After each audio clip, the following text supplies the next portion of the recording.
Hello everyone. तो आज की वीडियो में हम लोग पढ़ेंगे क्लास 6 हिस्ट्री का चैप्टर 2। तो चलिए स्टार्ट करते हैं। तो जो सबसे अर्लीस्ट पीपल हैं, सबसे पुराने जो लोग हैं, वो 2 मिलियन ईयर्स अगो पहले हैं। मतलब जो सबसे पहले इंसान आए थे वो 2 साल मतलब 2 मिलियन साल पहले आए थे। तो ये इंसान हंटर गैदरर से फार्मर और हर्डर कैसे बने, ये हम आज के चैप्टर में पढ़ने वाले हैं। तो हंटर गैदरर से फार्मर हर्डर के बनने के बीच में 12,000 ईयर्स अगो, मतलब जो फार्मर और हर्डर हैं वो सबसे पहले 12,000 ईयर्स अगो बने।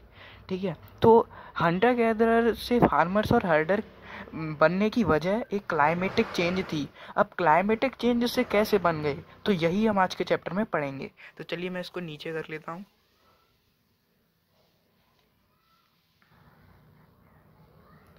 तो आज हम हंटर गैदरर के बारे में क्या पढ़ेंगे कि वो एक जगह से दूसरी जगह क्यों मूव किया करते थे, और वो कौन से टूल्स यूज़ किया करते थे, और वो कहाँ रहते थे,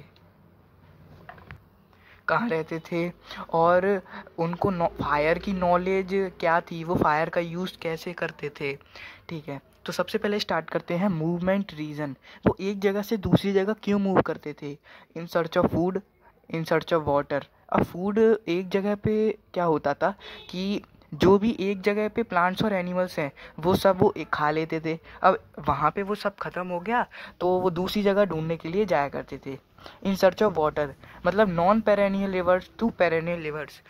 नॉन पेरेनियल रिवर्स वो होती हैं जहाँ पे कभी कभी पानी बहता है और कभी नहीं बहता, लेकिन पेरेनियल रिवर्स वो होती हैं जहाँ पूरी साल पानी बहता रहता है, मतलब कभी बंद ही नहीं होता, जैसे गंगा, यमुना, ये सब।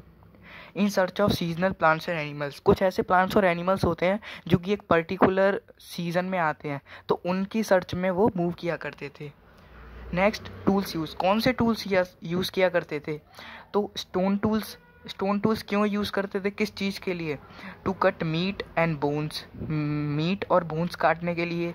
बार्क फ्रॉम ट्रीज, ट्रीज के बार्क काटने के लिए। ट्रीज की बार्क क्यों यूज़ होती थी? मैन्यूस्क्रिप्ट्स लिखने के लिए। देखिए, ऐसा नहीं है कि हम दूसरे चैप्टर पे आ गए तो पहला चैप्टर भूल जाएं। मैं आपको नोट से पढ़ाता हूँ इसीलिए, ताकि आप रिवाइज कर सके आसानी से। अगर आपने रिवाइज नहीं किया है तो पहले पिछला चैप्टर मतलब चैप्टर 1 रिवाइज करके आओ, तभी आप लोग चीज़ों को कनेक्ट कर पाओगे। क्योंकि हिस्ट्री में चीज़ों को कनेक्ट करना बहुत ज़रूरी होता है, खासकर अगर आप कॉम्पिटिटिव एग्जाम्स की तैयारी कर रहे हो तो। ठीक है।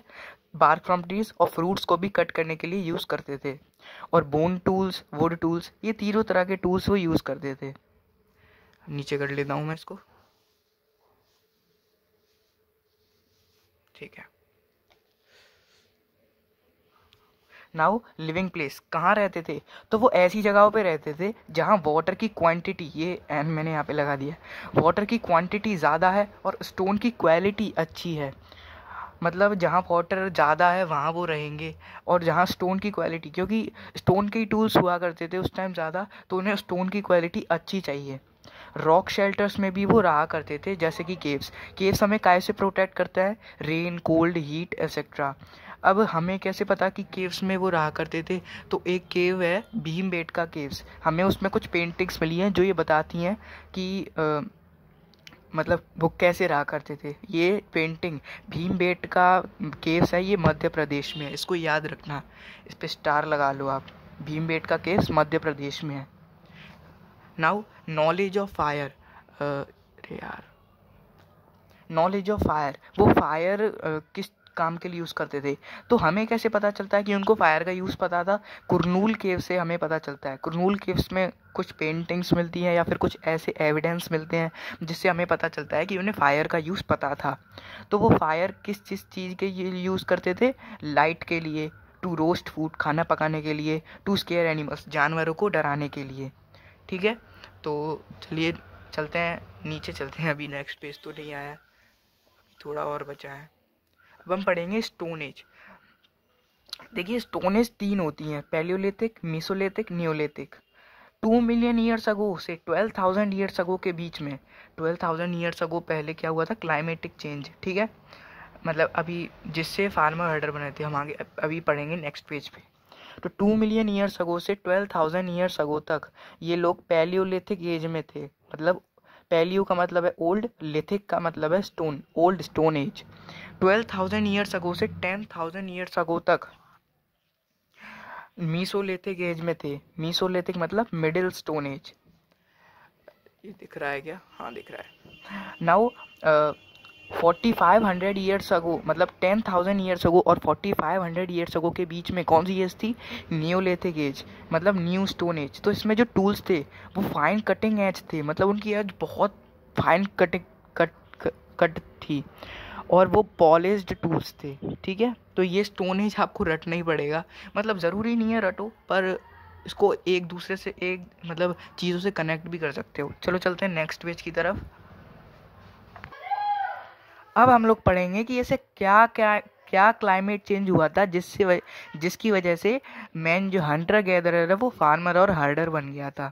तो 12,000 ईयर्स अगो जो क्लाइमेट है उसमें वार्म कंडीशंस आने लगी थी, मतलब गर्म कंडीशंस आने लगी थी।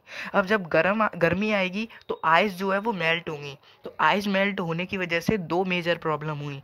एक तो बाढ़ आ गई, मतलब जहाँ पे सूखा था, मतलब जो लैंड है उसके ऊपर बहुत सारा पानी आ गया जिससे वो लैंड फर्टाइल हो गया, और फर्टाइल होने की वजह से उस लैंड पे वीट, बार्ले, राइस ये सब ग्रो होने लगा, और जो उसकी कल्टीवेशन है वो रिपीट होने लगी। तो उस कल्टीवेशन को वहाँ के लोगों ने सीखा कि ऐसे ऐसे हो रहा है ये। उसके बाद लोगों ने भी स्टार्ट किया क्रॉप्स ग्रो करना।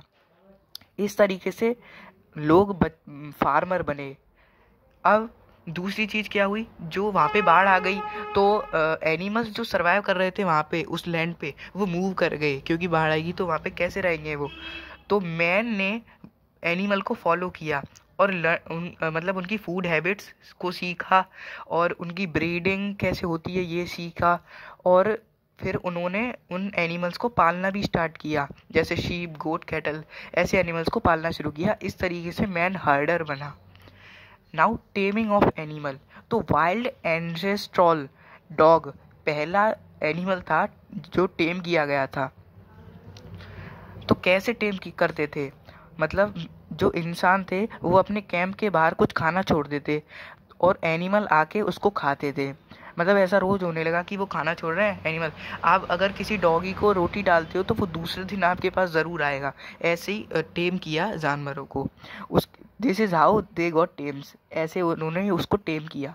उसके बाद टेम करने के बाद लोगों ने उन जानवरों को वाइल्ड एनिमल से प्रोटेक्ट करना भी स्टार्ट किया, जैसे शीप, गोट, पिग, कैटल, इनको प्रोटेक्ट करना स्टार्ट किया वाइल्ड एनिमल से। नीचे कर लेते हैं इसको।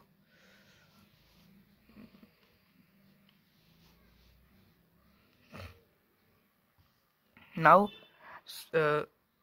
फार्मर और हर्डर, हाँ ये पढ़ेंगे।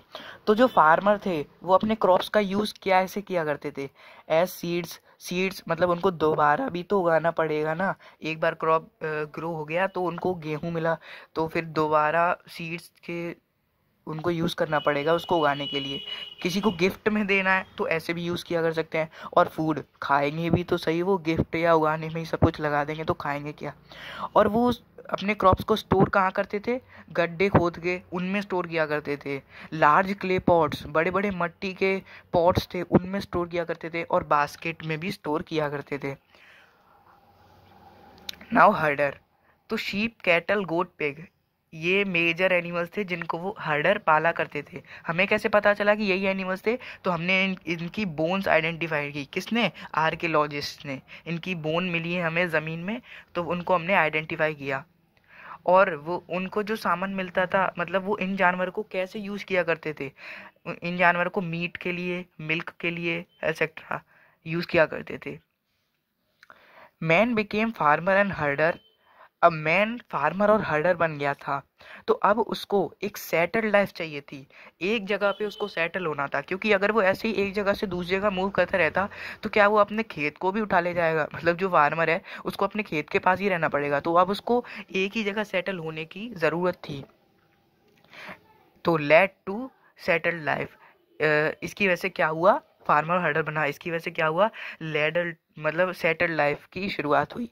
अब सेटल्ड लाइफ कैसी थी, हट्स और होम्स, मतलब अब घर बनने चालू हो गए थे।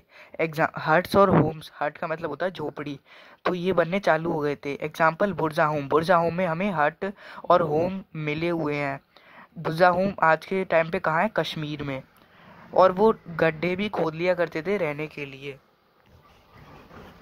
तो जो अंडरग्राउंड बेस हुआ करते थे वो उनको कोल्ड से प्रोटेक्ट करते थे। Second, cooking hearth. Cooking hearth मतलब होता है चूल्हा, जो हमारे गांव में होता नहीं है, शहरों में तो आजकल नहीं होता, गांव में होता है। तो वो घर के अंदर भी हुआ करता था और बाहर भी हुआ करता था। नेक्स्ट, अर्थन पॉट्स मतलब घड़े, मटके। तो पॉट्स पॉलिश्ड और डेकोरेटिव हुआ करते थे। नेक्स्ट, पॉलिश्ड टूल्स मतलब टूल्स बहुत पॉलिश्ड। यहाँ पे आप लोग देख सकते हो न्यूलिथिक एज आ गई। मैंने बताया था 10,000 ईयर्स अगो से 4,500 ईयर्स अगो के बीच में neolithic age. Polished tools, fine cutting edges. अब नीचे चलते हैं, अब पढ़ेंगे लाइफ एट मेगढ़। मेगढ़ एक विलेज है, earliest village about which we know. हम जिस विलेज के बारे में जानते हैं उनमें सबसे पुराना ही है मेगढ़। लाइज बोलन पास, बोलन पास के पास ये लाई करता है ईरान में। तो मेगढ़ के बारे में यहाँ पे कुछ पॉइंट्स दिए हुए हैं। तो वहाँ के लोग क्या क्या खाते और उगाते थे? Barley and wheat. एनिमल्स कौन से पालते थे? Sheep, goat and cattle. और वहाँ का बरियल पैटर्न क्या था? मतलब अगर किसी की डेथ हो गई है तो उसको बरीड कैसे करते थे? मतलब उस इंसान के साथ जानवरों को भी गाड़ दिया करते थे as food for him next life, ये सोच के कि वो अगले जीवन में भी वो मतलब पहले के लोग ये सोचते थे कि अगर कोई इंसान की डेथ हो गई है तो वो अभी भी जी रहा है, मतलब अगर हम उसको गाड़ रहे हैं तो अगली लाइफ में उसके लिए ये खाना काम आ जाएगा जो हम उसके साथ डाल रहे हैं। तो वो एनिमल्स को भी डाल दिया करते थे। Believe in life after death, वो लाइफ आफ्टर डेथ में बिलीव किया करते थे कि मरने के बाद भी इंसान जीता है। ठीक है, तो आज के इस चैप्टर में इतना ही था। मतलब अगर आपको कुछ भी समझ में ना आया हो तो आप मुझसे कमेंट में पूछ सकते हैं। और चलिए मिलते हैं नेक्स्ट चैप्टर में। आज के चैप्टर में इतना ही था। तब तक के लिए बाय, और वीडियो को लाइक ज़रूर कर देना।